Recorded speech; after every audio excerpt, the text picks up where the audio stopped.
ওমর গতকালকে আল্লাহ আমার দোয়া কবুল করছে, আবু জাহেলের জন্য কবুল করে নাই, ওমরের জন্য করছে। ওমর তরবারি নিয়ে আসে, সাহাবায়ে কেরাম ভয়ে ছিল, সবাই তরবারি নিয়ে কিন্তু রেডি ছিল। নবী বলছেন সাবধান, তোমরা দূরে থাকো, ওমরকে আসতে দাও। ওমর যখন নবীর কাছাকাছি চলে আসলো, সাথে সাথে তরবারিটা মাটিতে রাইখা বলেন আশহাদু আল্লা ইলাহা ইল্লাল্লাহু ওয়াহদাহু লা শারীকা লা।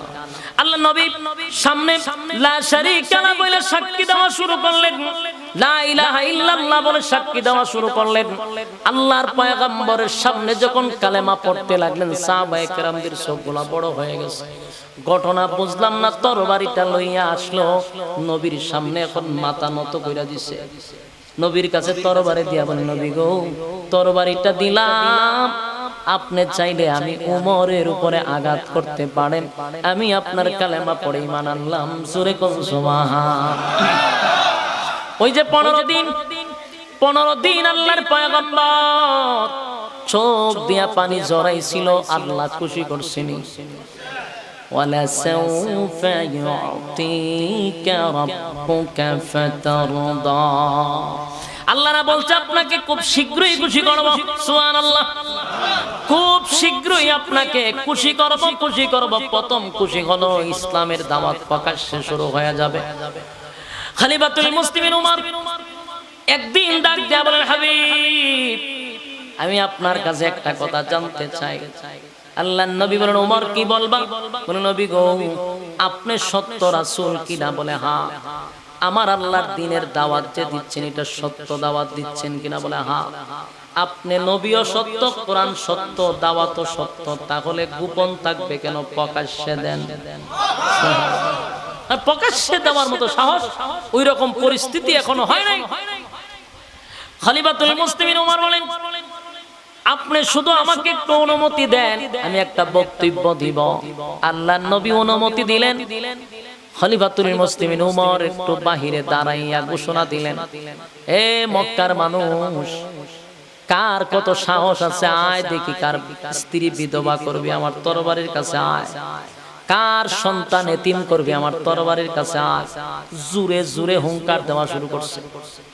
আবু জাহেল ঘর থেকে বাইরে, কেডা অত বড় ফাওয়া, কেডা ঘর থেকে বাইরে যে উমরের দিকে তাকাইছে, আলগস আবার ঘরের ভিতরে দৌড় দিছে। শিয়ালে যদি দিনের বেলায় কুত্তা দেখে, দেখবেন হেললে আবার ভিতরেটা ঢোকায় এভাবে খাইতে সেটা বুঝাইছে, আসলে আপনারা আমি দেখছি না।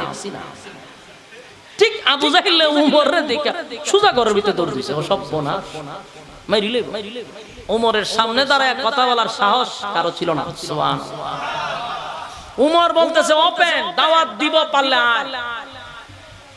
এখন তো আমরা না পারলে ওই খেলা হবে, ঠিক না?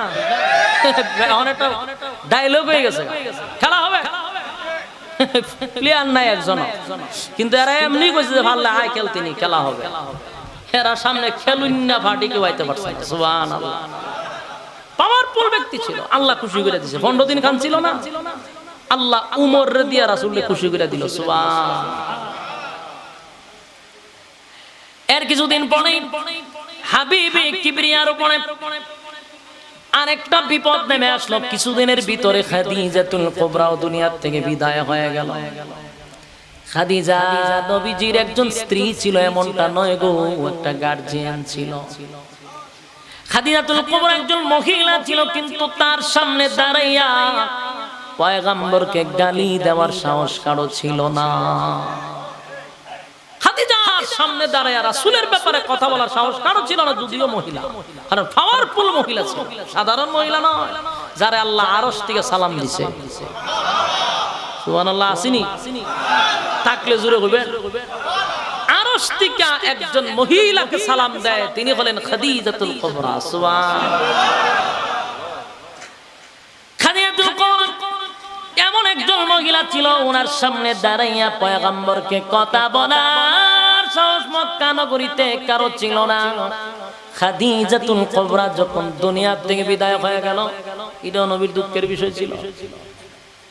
অত্যন্ত দুঃখ পেয়েছে, নবীর মন ভেঙে গেছে, কান্নায় ভেঙে পড়ছে খাদিজা। এর কিছুদিন পরে আবার চাচা মেরে গেছে। আবু তালেবও মারা গেছে।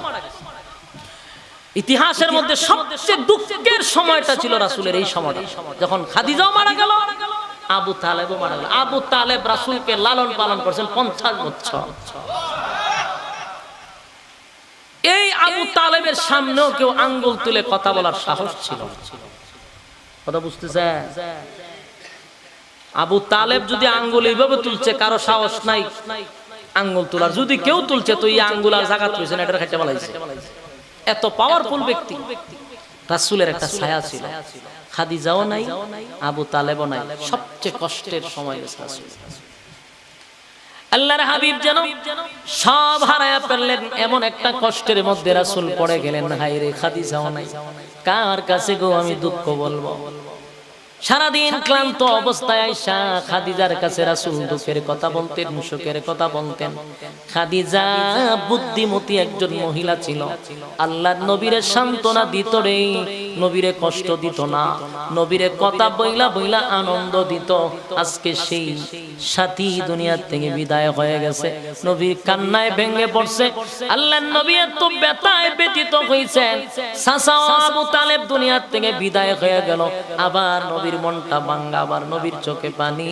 কিন্তু আল্লাহ বলছেন ওয়ালা সাউফা ইউতিকা রাব্বুকা ফাতারদা, আমি আপনাকে খুশি করব, খুব শীঘ্রই খুশি করব। যখন নবী কান্নায় ভেঙে পড়ল, নবীর মনটা একেবারে ভেঙে গেছে।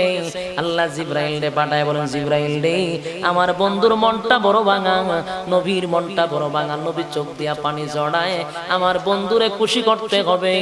এখন এইভাবে খুশি করলে হবে না, আমার বন্ধু আমার সঙ্গে কথা বললে বন্ধু খুশি হবে, একটু আড্ডা দিলে নবীর ভালো লাগবে। সুবহানাল্লাহ। আমার বন্ধুর সাথে যদি একটু আড্ডায় বসি, বন্ধুর সঙ্গে যদি একটু কথাবার্তা বলি, বন্ধুর মনটা ফ্রেশ হবে। তাই বন্ধুরে ইনভাইট করলাম আরশে আজিমে, জোরে কোন সুবহানাল্লাহ। আরশে আজিমে ইনভাইট করছি। দুনিয়াতে মানুষ টাকা হইলে, মন খারাপ থাকলে, টাকা থাকলে আমেরিকা গিয়া গোড়ায়, ঠিক নাই? দেশের বিভিন্ন দেশে গিয়া সফর করে। আর আমার আল্লাহ বলেন, দুনিয়ার কোন জায়গায় 9-7 আসমান টপকাইয়া আরশে আজিমে বন্ধুরা নিয়ে আসব। সুবহানাল্লাহ। আল্লাহ রাব্বুল আলামিন বন্ধুরে খুশি করলেন, ওয়ালা সাউফা ইউতিকা রাব্বুকা ফাতারদা। বন্ধুরে বন্ধু খুশি করলেন কোথায় নিয়া? আরশে আজিমে নিয়া খুশি করলেন। সুবহানাল্লাহ। সুবহানাল্লাযী আসরা বিআবদিহি লাইলান মিনাল মাসজিদিল হারাম ইলাল মাসজিদিল আকসা। মসজিদে হারাম থেকে মসজিদে আকসা, এরপরে বাইতুল মুকাদ্দাস পর্যন্ত নিয়ে গেলেন। সুবহানাল্লাহ। আল্লাহ ডাক দিয়া বলেন, ফেরেশতারা শুন, আমার বন্ধুরে আমি খুশি করব গো। দুনিয়ার কোন জায়গায় ভ্রমণ করাইয়া আমি আমার বন্ধুরে খুশি করব না। বন্ধুরে খুশি করতে হলে আমি আমার বন্ধুরে আরশে আজিমে নিয়ে আসবো। একটা দুইটা 9-7 আসমান টপকাইয়া বন্ধুরে নিয়ে গেলেন আরশে আজিমে, স্পেশাল প্রাইভেট কার দিয়া। সুবহানাল্লাহ। মসজিদে হারাম থেকে নিয়ে গেলেন মসজিদে আকসা, ওই বাইতুল মুকাদ্দাস। সেখানে নিয়ে যাওয়ার পরে সম্মান বাড়ায়া দিলেন, ইজ্জত বাড়ায়া দিলেন। পয়গম্বর গিয়া দেখে চতুর্দিকে খালি মসজিদের ভিতরে মানুষ আর মানুষ দেখা যায়। মসজিদ